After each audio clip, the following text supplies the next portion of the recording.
But Tua and quarterback contracts and every person that wants to say, well, the lesson is you never pay that guy that contract. The Dolphins definitely shouldn't have, but they kind of had to. I want to ask in every one of these questions, what should the team have done instead? Yeah. What are you? We are here in Buffalo where we don't have to worry about this problem, and we get to sit up on the the ivory tower and say, that is a good point. You shouldn't do that. Yeah. You shouldn't do that. What should these teams do? This conversation I want to really have with as many people as they can. Like, let's talk it out. What would happen? The NFL GMs wise up and no longer operate under the next quarterback to get paid is going to set the market. Instead, we're going to hold firm, and guys are not going to get big money if we don't think they're good. Let's play it out. What happens? Is it even possible? I don't know that it's possible. Can I be honest with you? In hindsight, who figured out how to do this the right way? The Commanders with Kirk Cousins. Who they franchised twice. And then let walk. Mm-hmm. Because he just wasn't good enough to go beyond those. But you have the franchise tag in your back pocket twice. Now, this is where I think, to me, this conversation is fascinating. Because I guess you have to determine how much better is Dak Prescott than Kirk Cousins. I think probably a lot better. Yeah. And Dallas screwed it up by franchise tagging him. He got tagged twice, correct? He definitely got tagged once, I think he for got sure. Tagged once. And they ended up paying a way above market value by waiting another 18 months. But Dallas does that with everybody. So they're just, but to me, I look back and I say, in the moment, everyone is like, what is Washington doing? Like, clearly this is the best quarterback you're going to have. You drafted him, you sign him. And I think that there is just such it's like dating, right? It's like, what's the most logical next step? We've been dating for 4 years. We got to get married. Right. Like, okay, but like, do we want to get married? Well, it doesn't really matter. We have to get married. That is the next step. The house, the picket fence, we got to get married. Possibly. And I think that's kind of like where Miami got to is, I think, more unique than, let's say, where Arizona got. Or there's going to be more examples of this. But like, Miami built an offense that really only worked with Tua running it. And they had a head coach that was brought in and kept for the quarterback. Miami put themselves in an impossible position, but they also could have how many people in the media at the time that extension was made would have applauded the Miami Dolphins for deciding not to do it and trading him? To who? Because this is for what? This is half this point. And for you what? shouldn't sign that guy. You should trade him. Wait, is the other team smart too? And also, if you're not signing a player and you're trading them, you're not giving up all of your leverage, but you are giving up some leverage in a trade. Well, I want to get back to, you mentioned Cousins. Yeah. Because I love this conversation. It is so easy to say, you shouldn't do that. The Commanders, they figured this out with Cousins. Do you know their quarterbacks for the next 6 years? It was bad. Alex Smith, Case Keenum, Alex Smith again, Taylor Heineke twice, Sam Howell. Yeah. Then Jaden Daniels. Right. I guess they figured it out, right? Like, they realized. And what did Kirk Cousins do? Went to Minnesota and won games. Yes. Did he win Super Bowls? No. But he won games. Yes. Like, which organization had the better next 4 or 5 years? Definitely Minnesota. 100% Minnesota. So, hang the banner Washington because you didn't pay Kirk Cousins because he's not good enough to pay like that. Then Atlanta gave him $180 million guaranteed. That's kind of funny. It's good. But, like, where does the cutoff start? These quarterbacks you're not supposed to pay. Derek Carr. Yeah, you don't. All right, that one I'll get. You don't pay him twice. Exactly. Like, Derek Carr had a long career with the Raiders, and then the Saints are like, let's give this guy a ton of money. Yeah. The Saints kind of don't count because they are the only team that's actually really legitimately. There are 31 teams we could talk about. Right, that's right. The Saints are legitimately in cap jail all the time to a point that it scares other teams about cap jail, but no one ever gets there like the Saints. Did you happen to see the Miami Dolphins, like what their book looks like? Just their book. Looks kind of bad. They are projected right now to be $8 million over the cap, with Tua at $56 million guaranteed next year, Tyreek Hill at 52, Bradley Chubb at 31, Jalen Ramsey 21, who's not playing for them, Minkah Fitzpatrick at 19, and Austin Jackson at 16. That is, the fact that that general manager lasted as long as he did, that is one of the worst salary cap situations I've ever seen. It's pretty bad. It's really bad. A lot of bad contracts. But everything else, the Tua contract at $56 million guaranteed. Andrew Brandt, who, I think was maybe GM or worked in the front office in Green Bay, capologist kind of guy. He was talking about how, the Dolphins in this case didn't really gain much by benching Tua this year. He's going to be there next year. Yes, he's going to be there next year. One more year, and then they could probably cut him for a Russell Wilson-style hit. Then again, I thought there was no way the Bills could get rid of Stephon Diggs, and they did. So I guess they could figure out a way or trade him and find somebody that'll take that money on. Well, Diggs' dead cap was 26. Yeah, a little bit different. 99. Tua's is 99. It's a little different. Yeah, it's a little different. It's tough. But, yeah, listen, and the fact of hearing about the Dolphins, too, potentially bringing back Mike McDaniel in all of this, Sure. What a franchise. Just never change, Dolphins. Just never change. Well, the quarterback conversation, I just want to ask, what should they have done? What should any team like this do? What are you supposed to do? Should the league do what it did with running backs? Running back, what happened? The top guys started getting paid, and nobody else got paid. If you were a middle running back, you're not making 20. Christian McCaffrey gets 20. Barkley gets 20. What's James Cook get? 11? Yep. Because we think you're good. You're not that good. Turns out maybe he is. He is actually that good. But running backs, the entire league conversation turned on running backs I think the running backs should probably unionize. Yeah. Literally, that was the conversation. The running backs are getting squeezed out because GMs have decided they're not worth this money. I can replace this. Is anyone ready for that to happen at quarterback? Are you ready for that to happen to, sure, again, I'm not saying cry for them.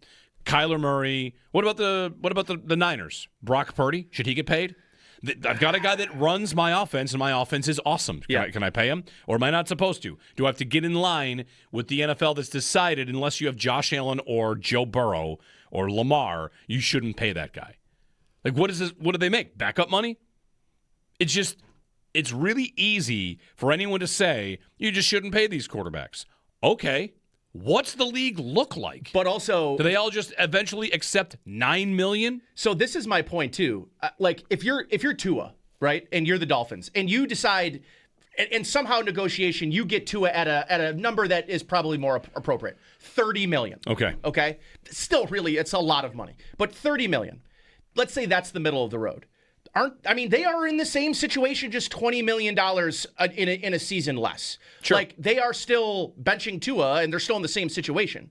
So does a team, does the difference of $25 million do anything for these teams? It's how much the cap moves up almost every year. Yeah. Probably more than that by now. And I think the quarterbacks have never been in a better position. Kyler Murray, I think, is the better example of this than Tua, because I think everybody thought that Tua was bad. I think most people thought Tua was bad. Kyler Murray, I think, was probably good enough to get paid when he got paid. But then there was the whole Call of Duty clause. That was weird. Didn't they? Here's the other thing about quarterbacks. That was weird. A lot of times you do it after 3 years, not after 4. Right. You want to do it sooner. You want to do it in an effort to save money. Save money. Because of the exploding market, where today your quarterback is $42 million. 1 year from today, that guy's $49. 2 years from today, that guy's going to be $58 million to sign. So you sign him after 3 years instead of running it all the way to the end. I just feel like with the quarterback conversation, there are a couple points where I wonder what people think how it should look. You also hear this point, which is an adjacent point, about how quarterback development is broken. Is it? How many great ones should there be? Shouldn't the number be 25% are really good, 25% are kind of good, 25% are serviceable, and 25% stink? You shouldn't have 32 Josh Allens. It's not how it's supposed to look. No, but there's 28 quarterbacks being paid like Josh Allen. Not that many, but there's sure 16. It's half the league. It's the passage of time. Look at the receiver metrics. Look at receiver salaries. Who's the best? Jefferson, right? Yep. I guess sometimes it doesn't work like this. Myles Garrett got paid, and then all the other defensive ends are all right, I'm going to come in right under him. Yep. Quarterback's the only one, receiver too, I guess, where it's I'm next. I'm the top. Yep. I'm going up top again and again. Anyway, I think it's a fun conversation. We'll get to more of it. We'll talk about Burrow's comments. Joe Burrow, that's going to be a really interesting offseason in Cincinnati. He answered a question honestly, and that, Nate, is bad sometimes. We'll have some fun with that one, though. Dan in Pittsburgh. Dan, good morning. You're on WGR. Hey, good morning, guys. Morning. So I think that's a pretty fascinating topic, what you guys are talking about like paying the quarterbacks and whatnot. Because, like, I really do think, like, teams get stuck in between a rock and a hard place, and they really gotta evaluate the guy to, if they think that's their guy, then they should pay him, and if not, I think they should walk. But the situations I wanted to hear your guys' opinion on are, Baker in Cleveland. I mean, clearly that didn't go good. Right. And then what Green Bay did with Love and how they drafted him, and obviously that pissed Rodgers off to the point where he left, but they found their next guy. So I just kind of wanted to hear about those two situations and what you guys think about that. Thanks, Dan. They're both good examples because in both cases, after 3 years, you'd say, like, you shouldn't pay that guy. Mm-hmm. And then Baker goes out and turns out to be worth paying. Yep. And Jordan Love sat for a while, and by the time he was ready to get an extension, he had not played much. No. And they gave him big money. He's the fourth highest paid quarterback in the league. And he's great. He is great. So, like, what should they have done? Should they have said, you're not worth it? Or should they get that deal done as soon as possible? Like, sometimes you have to guess. Sometimes you have to get a little lucky. Like, where's the cutoff? Bo Nix. Should the Broncos pay Bo Nix? They're gonna. They're probably gonna. If you think they shouldn't, which I think is defendable, they have a little bit of time here. What should they do? It's very easy to say you should not pay Bo Nix $60 million a year. Like, all right, what should we do? It's almost a little bit like, sorry, you play fantasy football? Yes, you all out there play fantasy football. You all play dynasty fantasy football? Yeah. If you're ever in a one quarterback league, if you don't have one of 6 quarterbacks, you don't have you're not going to win. Yeah. And where do you get one of those 6? From a team that's like, I'm not trading that guy. Right. For what? To go to wander the desert? Yep. I'm not going to pay that guy. I'm not going to trade that guy. So if you are in this scenario, you're the Broncos. Like, all right, yeah, I mean, I'm not going to pay Bo Nix. You know who I'd love to pay is Josh Allen. Oh, you can't have him. All right, well, I'll pay Justin Herbert. Oh, you can't have him. Here are the 7 guys I would pay. Great, they're all paid. Who do you want? All right, I'm not going to pay Bo Nix 60. Am I going to just, like, do I call Sam Darnold and see if he'll take 30? What do you do? I think it's easy to say you shouldn't do that. He's limited. But it's not even that these GMs are afraid. Like, this conversation always, to me, devolves to winning on, sorry to use this phrase, but, like, raising banners for having a good cap. And you don't raise banners for that. Nope. So it's fun. On the other stuff, like drafting Love and then sitting him for a couple years, like some teams have that luxury. Most, 99.5% of them do not have that luxury. Right. And some teams that have that luxury or have that timeline, like about sitting a guy, listen, the Ravens drafted Lamar and sat him for half of that season. Yep. The Bills draft Josh Allen and they want to sit him early, but they ultimately can't. I mean, he didn't win the competition, and then by that first half of the first game, he's their quarterback. Well, it's funny, too, because, you mentioned Baker. Darnold's the same conversation here. Yeah. And the reclamation, I think what we're going to see more and more in the NFL are the reclamation projects. Like the guys that didn't get paid. Where coaching maybe failed them. Right. Or the situation failed them. And, like, in hindsight, I don't blame the Browns for what they tried to do. They just failed miserably. Yep. But most teams don't do what the Browns did, which was say, we have a good quarterback. We think we need a great quarterback. You know the last team to really do that? There are 2. There are 2 teams I can think of, and maybe if there are more, you guys can let us know. Tweet it at us right in the chat. The Chiefs and the Rams. And the Bills to some degree. Tyrod Taylor. The Bills to a large degree were like, yeah, we made the playoffs with this guy, but like this is not our plan. Mm-hmm. What did the Chiefs do? They lost a playoff game where Pittsburgh only kicked field goals. Yeah. And they traded right. And they traded up. There's Alex Smith's not going to get it. We're going to trade up for Mahomes. Yep. And hope that works. And then the Rams. Super Bowl with Jared Goff. And it's not good enough. Nope. There are not many teams that are bold enough to say, when you're good, we need something better. And I think the Bills deserve some credit for this, too, because the Tyrod Taylor debate we had when Rex was here, he makes the playoffs, and the Bills are very much like in a very political way or a very PR. They're friendly about it. They were never. I don't think Tyrod was ever like shunned, but it's very clear the Bills were going to think like bigger and better is necessary, and they deserve credit for that because, of course, they hit. They did. 803-0550, our phone number, 1-888-550-2550. Sometimes you think you got to do better, and you hit. We'll get to your phone calls, Bills and Browns. Big one tonight for the Sabres. We heard from Lindy Ruff yesterday, heard from some of the players as well on the Jarmo Kekalainen hire. You get Nate's thoughts on that as well. And yours, too. New era starts tonight, a new era.